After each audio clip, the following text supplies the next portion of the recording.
Hello guys, welcome back with me again in this channel. So in today's video, I'm going to show you how you can get this Slurpfish Chromis in Fish It Roblox.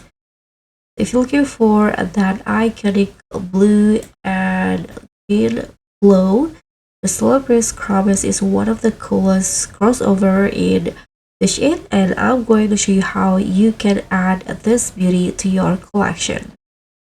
So first, the Slurpfish Chromis is one of the fish from the ocean, and it's considered as a legendary fish, but it can be caught in any time, also in any weather.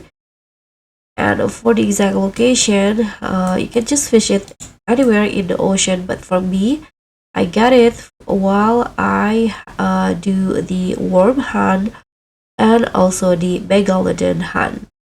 So you can just try your luck using your best rod and bait.